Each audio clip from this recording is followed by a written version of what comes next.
Now, speaking of that Arkansas governor and president who called on this country to change, I am honored to welcome back to our stage a true advocate for us all, a fighter for equality, and a global leader who first spoke here in 1997, our friend, our hero, the 42nd President of the United States, President Bill Clinton!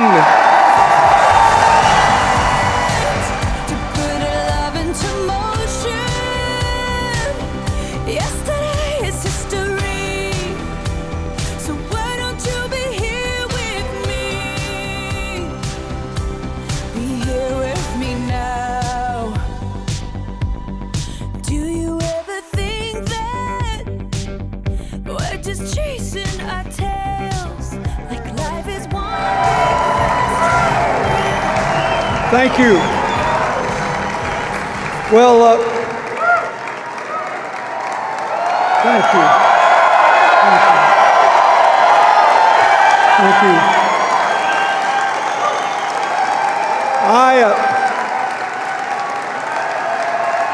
Thank you. Thank you. Thank you.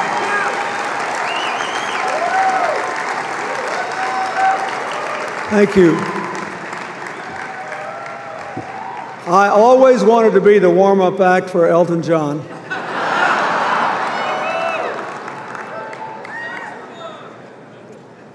I want to thank Chad for the introduction, for the terrific speech, and for his leadership. He was 19 years old when he came to work for me in the White House. And a lot of you know that we're both from Arkansas, and I'm delighted that his mother and stepfather, Betty and Butch Hightower, are here. I think he's done a great job for you, and I was thrilled by what he said. I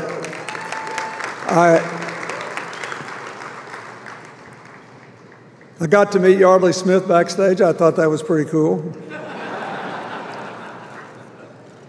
I listened to Eric Holder, who President Obama appointed Attorney General. He was the Deputy Attorney General when I was President, and I'm very proud of many of the things that he has done, and I'm so glad that he was here tonight. I want to thank the members of Congress, Ambassador Wally Brewster, and another alumnus of the Clinton administration who's serving the President, Fred Hochberg, the chairman of the Export-Import Bank. It's not exactly an HRC issue, but we are trying to save that thing, and if you can help us, I would appreciate it. I want to thank Richard Socarides, who's here, who was so helpful to me in the years I was president, and Andy Tobias. I want to thank Guy Cecil, who worked with Hillary and is now the chairman of the Democratic Senate Campaign Committee, and Dennis Chang, who's here, who raises all the money for my foundation, and if he hadn't, I couldn't be giving this speech. I'd be calling someone on the phone to ask for the money to continue working with the Elton John Foundation. we do a lot of work together in the Caribbean and Africa and Asia, including in Myanmar. And so I thank all of you. I thank all the people who are here who were part of my administration. I remember so well when I came here in 1997, and I asked everybody to stand up who was involved in our government. And a lot of people stood up as an example of how far we have come. Believe it or not, 17 years ago, that was a big deal because everybody could remember a time when no one who was LGBT, who was working in the government in a prominent position, could stand up in public and say so. That's how far we've come. Everybody was cheering that night because it was such an unusual feeling. Now it would be unusual if anybody noticed, and that's a good thing. I wanted to mention a couple of other people. My deputy chief of staff who left the White House with me and ran my office for a while, Karen Tramontano, I'm very proud of her. She's running the Global Fairness Initiative now, trying to stop this rampant income inequality from infecting the poorest countries of the world and give people a fair shake in the workplace. Virginia Apuzzo. And finally, my congressman, the person who represents Hillary and me, along with Nita Lowey in Westchester County, is Sean Patrick Maloney, who worked in the White House and a great man. So I was thinking of all the things you're taking for granted tonight that shook the earth the first time they happened. When I nominated Roberta Achtenberg from San Francisco to be Assistant Secretary of HUD, and she brought her partner to her confirmation hearing in the Senate, and she had a good hearing. Roberta was smart, and there were some people that were sort of sniffing around the edges looking for some way to derail her because she was the first open lesbian to ever get a job like that in HUD. After the hearing, she knew she was on television, and she kissed her partner, and you would have thought somebody had set off fireworks in the Capitol building. Now, if she had a hearing and she didn't kiss her partner, you would think she was cold-blooded. And I say that because you pushed open so many doors, and you deserve the credit, you and people like you all over this country, for the progress that has been made. I was thinking about this in the context of all the other celebrations. I know Reverend Andrew Young is here, and Andy and I have been friends for decades. We celebrated the 50th anniversary last year of Martin Luther King's I Have a Dream speech. Earlier this year, we celebrated at the LBJ Library the 50th anniversary of the signing of the Civil Rights Act. Next year, we'll celebrate the 50th anniversary of the signing of the Voting Rights Act. In every case, none of this happened by accident. Activists pushed open the door, created new possibilities, and did the hard work to make these changes. So tonight, when I was listening to Chad backstage, all full of pride, you know, I feel like sort of his surrogate. I'm old enough to be his grandfather, I think, but anyway, whatever. I listened to him talk about the work ahead. And I kind of wanted to ask you to think about what the HRC means. I love the HRC. The initials are great.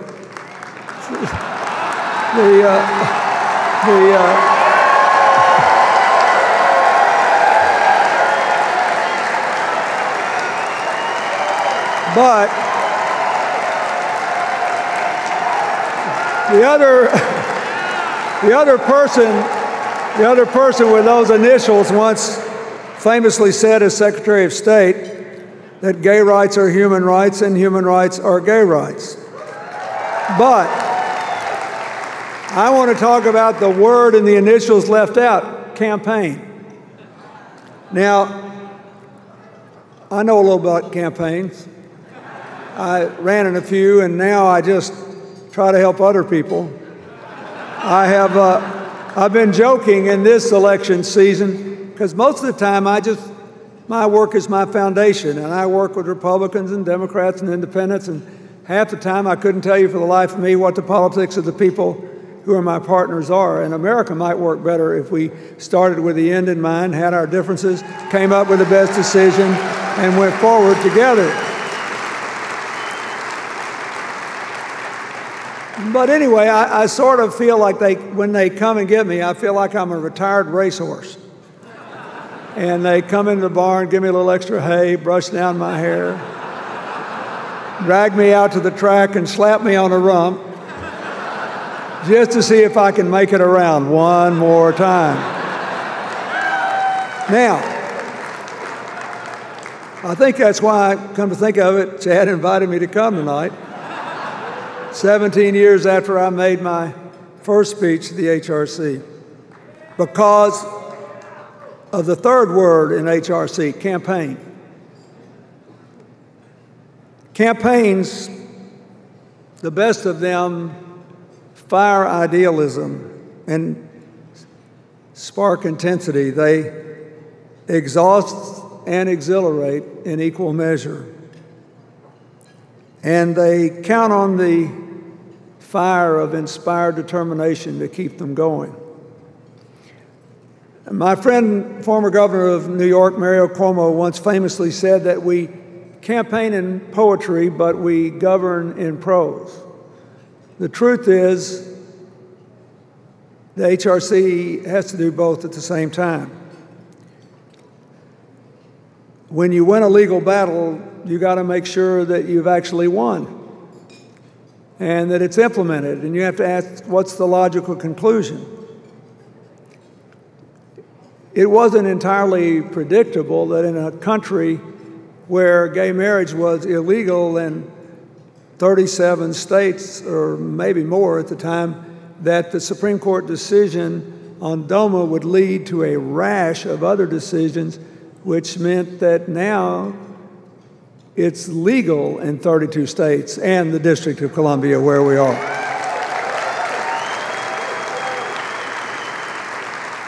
Lawyers like Roberta Kaplan and plaintiffs like Edie Windsor, I think they thought about it. But somebody figured out, hey, we ought to take this decision and run with it just as far as we can go. There are a lot of things like that that still need to be done. As Chad pointed out, I tried hard to pass the hate crimes bill after Matthew Shepard was killed, but it took 10 long years before President Obama was finally able to sign it into law. 10 years in which you were fighting and you were changing hearts and minds.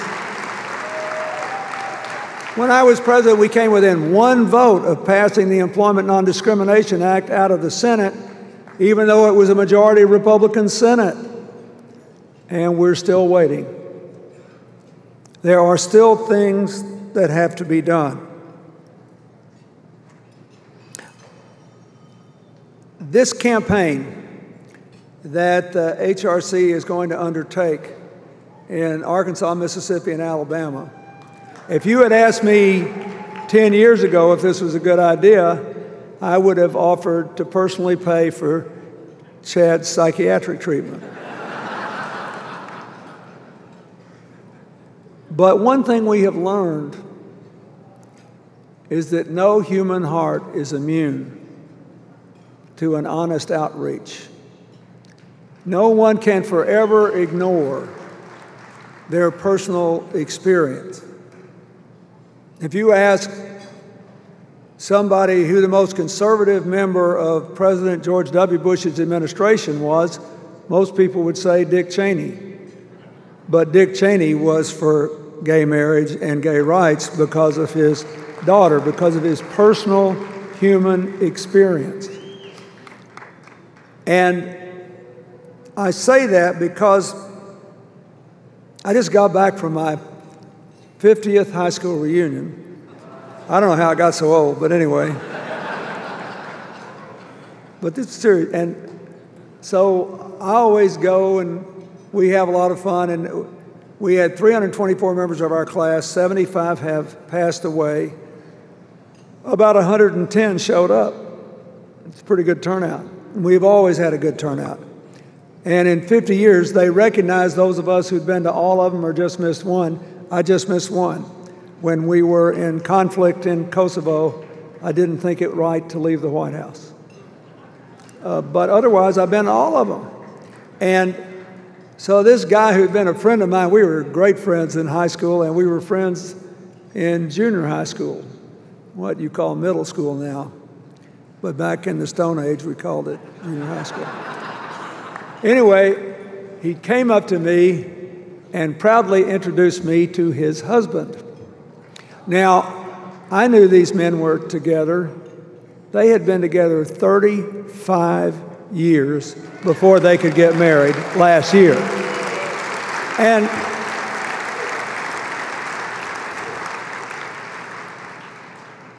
but 3 of my other gay classmates had already passed away and never had that right because the campaign and the court decision came too late for them.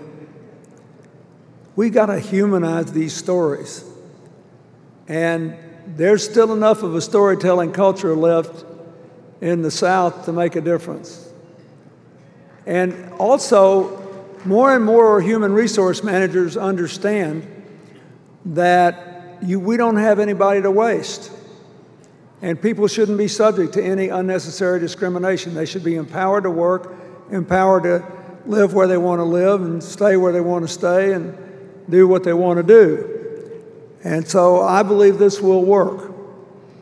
I also want to say that I think that the effort to take the HRC international is profoundly important. There are people who lost their battles to hold you back in the United States who think they can take the show on the road and win somewhere else. And there are about 80 countries now that have very serious restrictions on LGBT rights. I love Uganda. I've done a lot of work there. I did when I was president. I have since. And I've tried to help them with their AIDS problems. And I support one of my Clinton Global Initiative partners who's building fabulous schools for them at 1/4 of the price the government was paying, so they have all this money to hire good teachers and train them. And it just breaks my heart that they put all that at risk to pursue what is essentially a political agenda, to isolate and demonize gay people for short-term political gain. And you need to be out there around the world. This is an interdependent world. And the good news is that power is more dispersed than ever before, thanks to the social media and all that. That's also can be the bad news. I mean, there's the Elton John Foundation and the Gates Foundation, the work I do overseas. Thanks to the rise of generic medicines, when Hillary became Secretary of State, the PEPFAR program was treating 1.7 million people under the initiative that President Bush started. I think it's the finest thing he did. But when she left office, the same program for the same money was treating 5.1 million people, 3 times as many, because of the dispersal of information and the availability of medicine across national lines. But it also permits movements to travel across national borders that are violent or that are emotionally and legally toxic. So we're in a whole new struggle all over the world to define the terms of our interdependence. We've kind of figured it out that we can't get away from each other, but we haven't determined how we're going to relate to each other. And in an unsettled time, identity politics of any kind are powerful and can prey on the self-confidence and the raw nerves of people who are uncertain about the unknown. So I think you're doing the right thing to go around the world and try to trigger the kinds of developments we've had in the United States since I was first with you 17 years ago. And I think you got to keep working on the pros, passing the laws, making the progress, maximizing it. But the campaign, the poetry, has to go on.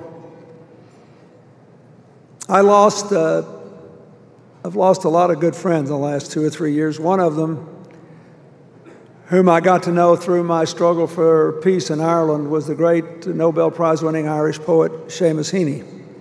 And he once said, "I always believed that whatever had to be written would somehow get itself written." That's what you got to do. And that's how I think you should think of the mission of the HRC for the next 5 or 10 years. Find out where the campaigns have to be waged and take the poetry without taking your eye off the prose, where you have to take the gains that are self-evident, grab them, and implement them to change the structure of life and opportunity in America.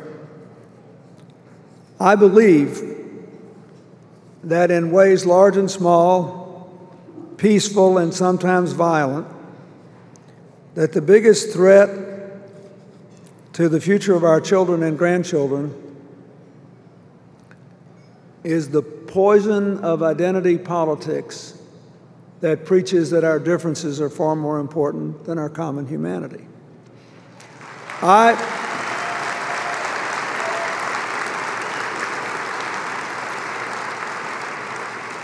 spent $3 billion of your tax money when I was president to sequence the human genome.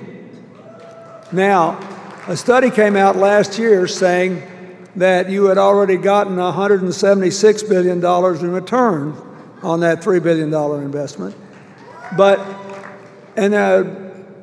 The most important finding for the purposes of this banquet tonight is that every non-age-related difference you can see in this room, every one, is rooted in 0.5% of your genome. We are otherwise 99.5% the same. Just as when the HRC goes to Arkansas, Mississippi, and Alabama, and you see the first person that cusses you out, just remember you're 99.5% the same. And the interesting thing is that in different ways, now come on, fess up now, in different ways, almost all of us spend 99.5% of our time thinking about the 0.5% of us that's different. Well, if I were built like LeBron James, I would have gone in a different line of work.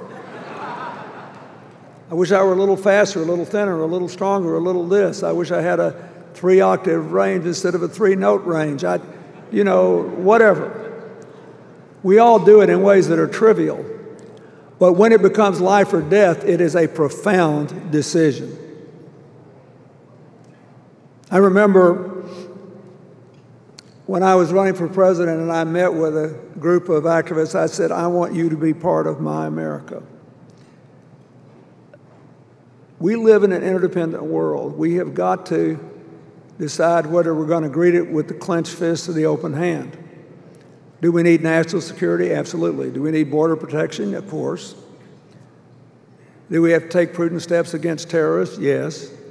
But we will prevail in a dangerous world if we have the best model of freedom, justice, equality, opportunity, the kind of things people want to be a part of, where everybody can be who they are. And so